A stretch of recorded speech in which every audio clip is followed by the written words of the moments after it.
Tafakkur bu insonning fikrlash jarayoni bo'lib, u orqali biz borliqni anglaymiz, tahlil qilamiz va xulosa chiqaramiz.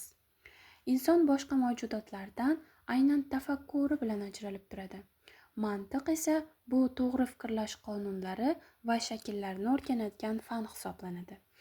Ya'ni mantiq bizga qanday qilib xato qilmasdan asosli va ishonchli fikr yuritishni o'rgatadi. Tafakkurning asosiy 3 shakllari mavjud. Birinchisi tushuncha. Bu narsa yoki hodisaning umumiy va muhim belgilarini aks ettiradi.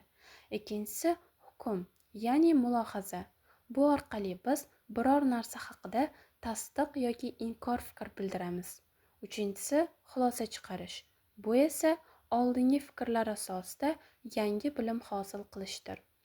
Predmet va hodisalarning mohiyatini tushunishga tafakkur yordamida erishiladi.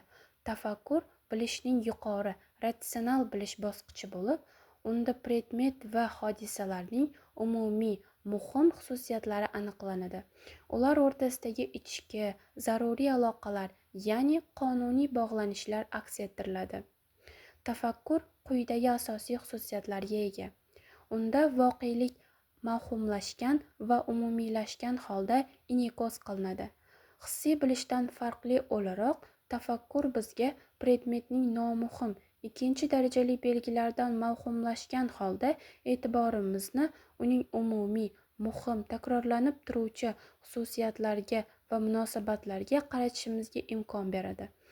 Xususan, turli kishilarga xos individual belgilarni e'tibordan chetda qoldirgan holda, ular uchun umumiy, muhim belgilarni, masalan, maqsadga muvofiq holda mehnat qilish, ongga ega bo'lish, ijtimoiy munosabatlarga kirishish kabi xislatlarni ajratib olib, inson tushunchasini hosil qilish mumkin.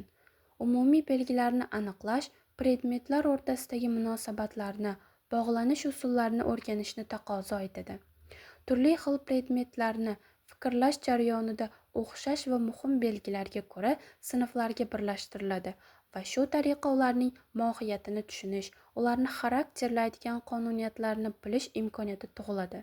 Masalan, yuqorida keltirilgan inson tushunchasida barcha kishilar bitta mantiqiy sinfga birlashtirilib, ular o'rtasidagi muhim bog'lanishlar bilib olinadi.